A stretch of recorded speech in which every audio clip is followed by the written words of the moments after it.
नमस्कार, प्रतिभा कबाले किचनमध्ये तुमचं स्वागत आहे. तर आज करणार आहे गवारीची सुकी भाजी. तर ही गावठी गवार आहे, एकदम कवळी भेटलेली आहे. मस्त अशी भाकरीसोबत खायला गवारीची सुकी भाजी मस्त लागते. जास्त सुकी नाही केली, थोडी ग्रेव्ही टाईपच केलेली आहे. तर ती कशी करायची ते आपण पाहणार आहोत. त्यासाठी इथे मी गवारी घेतलेली आहे. ही गावठी गवार थोडीशी याला कूस असते, तर ही निवडून घ्यायची आहे. बारीक बारीक असे तुकडे करून घ्यायचे.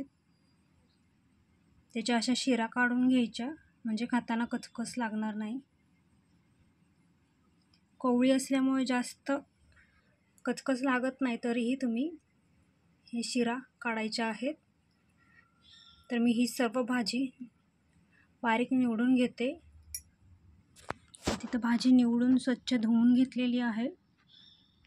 आता फोडणी देणार आहे. फोडणीसाठी कढई गरम करत ठेवलेली आहे. त्याच्यामध्ये तेल गरम करून घ्यायचं आहे. तेल चांगलं गरम झालं, त्याच्यामध्ये मोहरी आणि जिरे टाकून घ्यायचे आहेत. त्याच तेलामध्ये आपल्याला गवारी चांगली परतवून घ्यायची आहे, म्हणजे चव छान लागते. कोणतीही भाजी तुम्ही तेलामध्ये परतवून केली तर त्याची चव अजूनच चांगली लागते.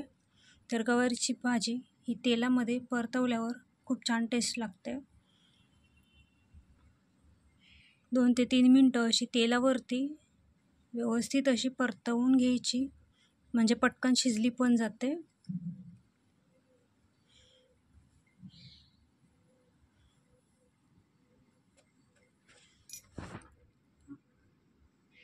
चांगली परतवून घ्यायचं, जास्त करपवायची नाही. मीडियम गॅसवरतीच आपल्याला ही व्यवस्थित परतवून घ्यायची आहे.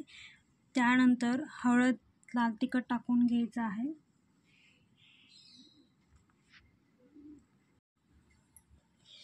लाल तिखट आपण आपल्या आवडीनुसार टाकू शकता. इथे मी 2 चमचे लाल तिखट टाकलेलं आहे.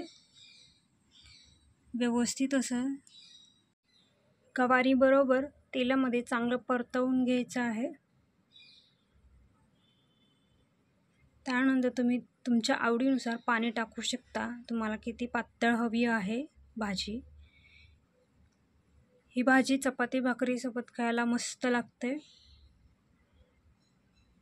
आणि तुम्हाला जर टिफिनला न्यायची असेल तर पाणी तुम्ही कमी वापरू शकता.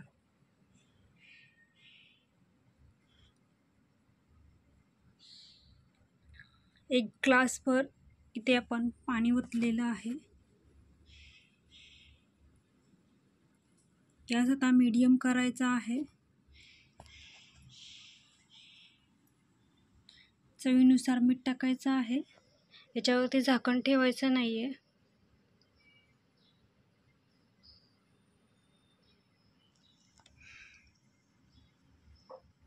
तर आपली ही 15 ते 20 मिनिटं मध्ये ही भाजी शिजून तयार होते. छान उकळी आलेली आहे. उकळी आली की आपण इथे शेंगदाण्याचं कूट टाकायचं आहे. 2 चमचे शेंगदाण्याचं कूट टाकलेलं आहे. व्यवस्थित असं मिक्स करून घ्यायचं आहे. स्लो गॅसवरतीच ही भाजी शिजवून घ्यायची आहे.